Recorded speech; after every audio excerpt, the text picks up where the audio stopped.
Aunty मत कहो ना हा डायलॉग आठवतो तुम्हाला? पर खबरदार जो किसी ने मुझे आंटी बोला तो।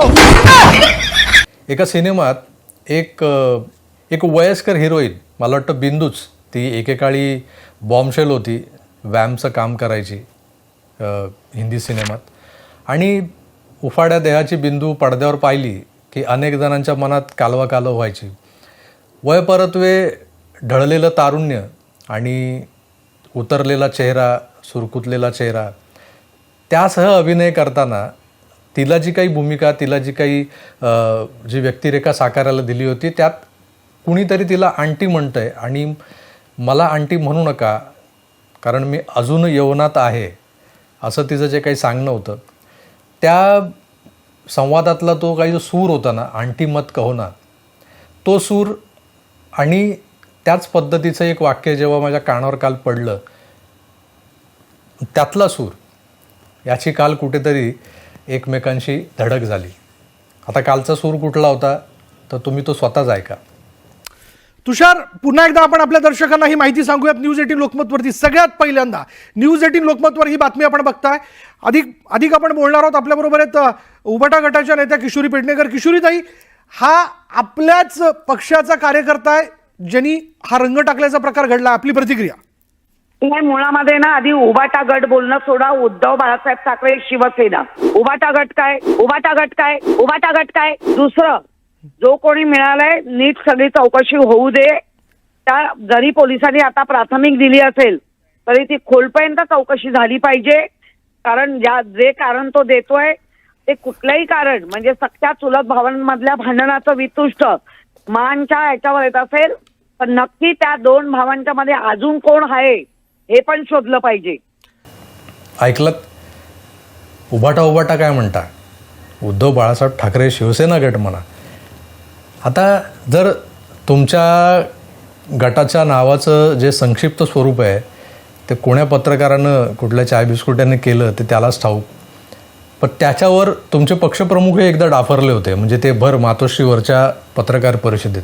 उबाटा काय म्हणता? माझं नाव उद्धव बाळासाहेब ठाकरे आहे. आता दुर्दैवानं तुमच्या नावातले जे काही इनिशियल्स आहेत ते उबा ठा, तर उबा ठाकलेला हा असा उद्धव बाळासाहेब ठाकरे, आणि त्यांनी त्या उबाटाची व्याख्याही फोड करून सांगितली होती की उभा ठाकलेला असा हा मी उद्धव बाळासाहेब ठाकरे. उद्धव ठाकरेंच्या पत्रकार परिषदेत प्रश्न विचारताना एका पत्रकारानं उबाठा असा उल्लेख केला आणि त्यावर उद्धव ठाकरे चांगलेच नाराज झाले. उबाठा नाही, उद्धव बाळासाहेब ठाकरे असा पूर्ण उल्लेख करा असं ठाकरेंनी बजावलं. उबाठा कशाला? माझं उद्धव बाळासाहेब ठाकरे असं स्वच्छ आणि स्पष्ट आहे. उबाठा काय? मग बाकीच्यांची आई वडिलांची नावं पण तुम्ही तशीच लावणार, आणि उबाठा असेल तर उभा ठाकलेला आहे मी. तर त्या सगळ्या गोष्टी एका बाजूला ठेवल्या तर काल किशोरीताई पेडणेकरांनी ज्या फणकाराने ते सांगितले ना की उबाटा काय म्हणता, स्पष्ट नाव घ्या, ती वैफल्यग्रस्तता काय होती माहिती आहे का तुम्हाला?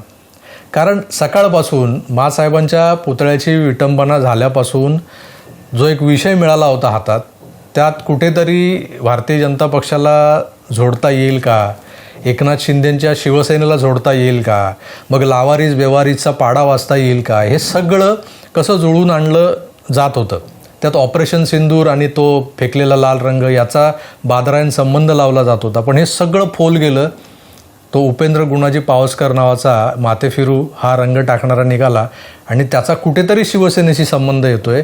हे जेव्हा हे चॅनलवाले बोलू लागले तेव्हा राग तर येणारच.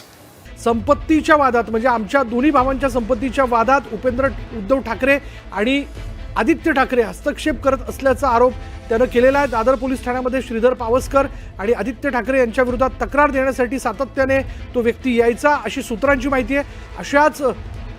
असा जबाब त्यांनी दिलेला आहे. जबाब नोंदवल्यानंतर पोलीस अधिक तपास करतायत. आणि हा आलेला राग आपण काल किशोरीताईंच्या या वाक्यातून ऐकला. उबाटा गट काय, उबाटा गट काय, उबाटा गट काय.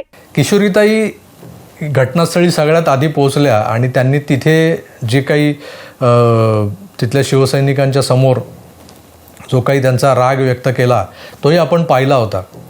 एकंदरच या सगळ्या घटनेला म्हणजे ही दुर्दैवी घटना होती. माँसाहेबांच्या पुतळ्याची विटंबना करणं हे खरं तर सामान्य मराठी माणसाच्या दृष्टीने मोठं पापच होतं. ते मनाला क्लेश देणारी घटना होती, पण त्या घटनेचं राजकीय भांडवल करू पाहणाऱ्या लोकांना अशी चपराक संध्याकाळ होता होता मिळाली आणि मग त्या अचानक बसलेल्या कानफटात बसल्यानंतर जो भणभणतो ना माणूस, तो भणभणलेल्या सुरात मग हे निघालं.